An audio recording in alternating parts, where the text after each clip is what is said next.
हाटी समिति के समर्थन के बावजूद गिरिपार में फिर हारी भाजपा। 55 साल पुरानी एसटी स्टेटस की मांग सिरे चढ़ने पर समिति ने किया था इस विधानसभा चुनाव में भाजपा को समर्थन का ऐलान। शिलाई विधानसभा क्षेत्र की सभी 59 रेणुका जी की संगड़ा ब्लॉक की 44 पंचायतें हैं त्रासगिरी का हिस्सा। एसटी स्टेटस का विरोध कर रही गिरिपार अनुसूचित जाति अधिकार संरक्षण समिति ने किया था इस चुनाव में भाजपा के विरोध का ऐलान। गत 14 सितंबर को केंद्रीय मंत्रिमंडल द्वारा दी जा चुकी है गिरिपार की सवर्ण आबादी को एसटी स्टेटस संबंधी मंजूरी।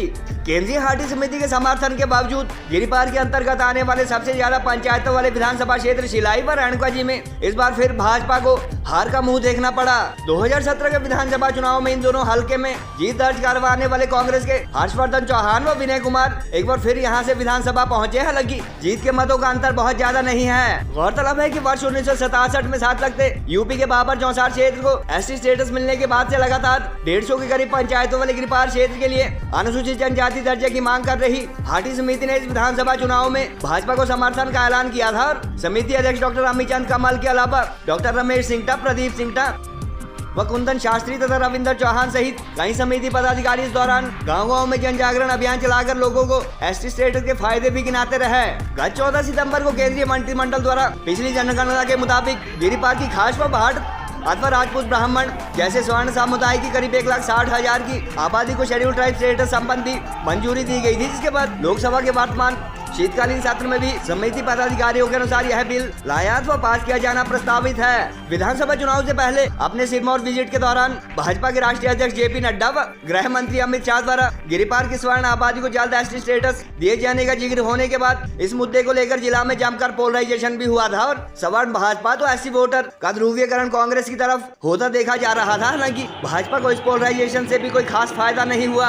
गौरतलब है कि गिरिपार की करीब 154 पंचायतों में से 103 पंचायतें शिलाई व रेणुका जी विधानसभा क्षेत्र से संबंधित है, जहां भाजपा की हार हुई है। इसके अलावा 50 विधानसभा क्षेत्र की आधी अथवा करीब 32 व पाउंटा की भी 1.5 दर्जन के करीब पंचायतें गिरिपार का हिस्सा बताई जाती है। हालांकि इन दोनों हलकों में 2017 में भी भाजपा जीती थी और 50 में इस बार 7 बार के पूर्व विधायक रहे गंगूराम मुसाफिर द्वारा बगावत कर बतौर निर्दलीय उम्मीदवार चुनाव लड़ा जाना भी भाजपा की एक जीत का कारण समझा जा रहा है। गौरतलब है कि गिरिपार को एसटी स्टेटस के खिलाफ चुनाव से कुछ अर्सा पहले शिलाई, संगड़ा व राजगढ़ आदि में महारैलियां कर चुकी अनुसूचित जाति अधिकार संरक्षण समिति द्वारा इस विधानसभा चुनाव में एससी वोटर से भाजपा के खिलाफ मतदान की अपील की गई थी और संभवतः उक्त समिति के इस ऐलान का फायदा भी कांग्रेस को मिला है। बहरहाल बेशक हाटी समिति बार बार 55 साल पुराने एसटी स्टेटस की मांग सिरे चढ़ने के लिए भाजपा के नेतृत्व वाली सरकारों का आभार जताते नहीं थक रही हो, मगर इस इलेक्शन में गिरिपार में दोनों भाजपा उम्मीदवारों की लुटिया डूब चुकी है। रोचक तथ्य यह भी है कि शिलाई के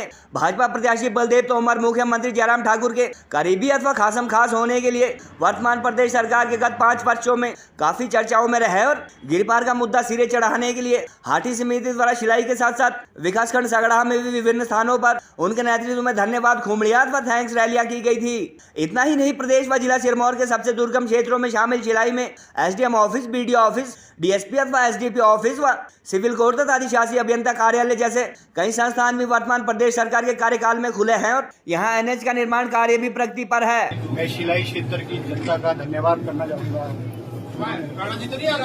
मुझे छठी बार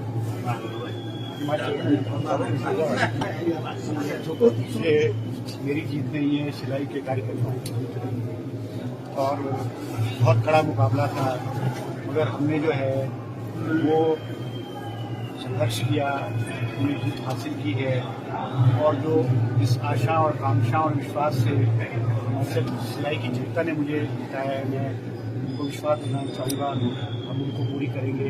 और निश्चित रूप में हिमाचल प्रदेश में हिमाचल की जनता ने कांग्रेस पार्टी को स्पष्ट बहुमत दिया है और हिमाचल में कांग्रेस पार्टी की सरकार बनेगी। इस आशा, विश्वास और कांक्षा से हिमाचल की जनता ने कांग्रेस को जिताया है। हम उस पर खड़े उतरेंगे क्योंकि हमने जो वायदे किए हैं, हमने जो उनसे उनका विश्वास जीता है, हम उस पर जो है खड़ा उतरेंगे। आप लोग उसका सरकार का एक हिस्सा हो। मैं आप सब लोगों का तहे दिल से शुक्रिया अदा करता हूँ, धन्यवाद करता हूँ और मेरा आपसे एक निवेदन है, आप सब लोग दूसरा क्षेत्र से आए हैं, कृपया करके आपने शांतिपूर्ण, हम बीजेपी वालों की तरह नहीं है, हमने बिल्कुल शांति प्रिय ढंग से जिस तरह से आए हैं उसी तरह से अपने अपने घर वापस भी जाना है। मेरा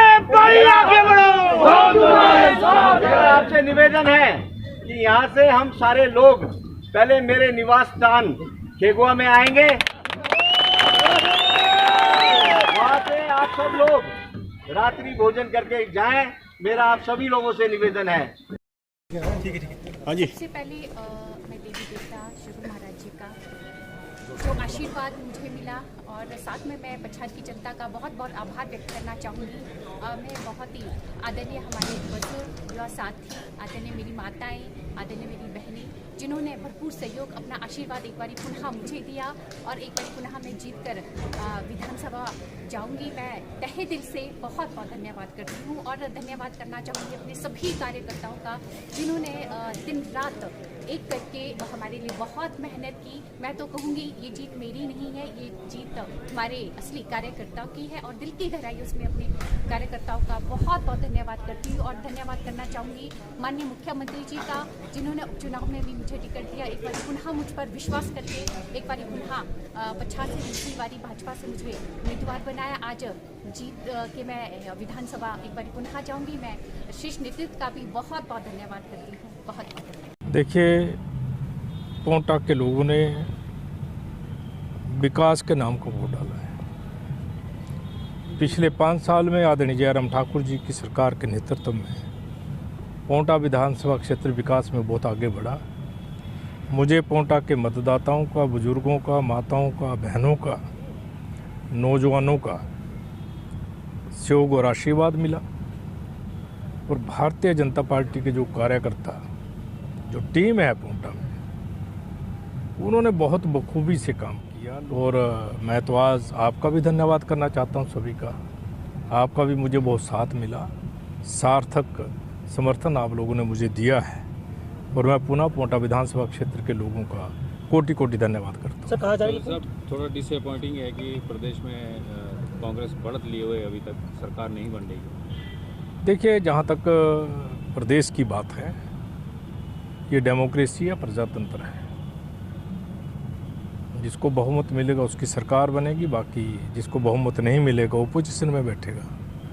जिंदाबाद जिंदाबाद जिंदाबाद, कांग्रेस पार्टी जिंदाबाद जिंदाबाद जिंदाबाद, आगे अभी आ गया, आगे अभी आ गया,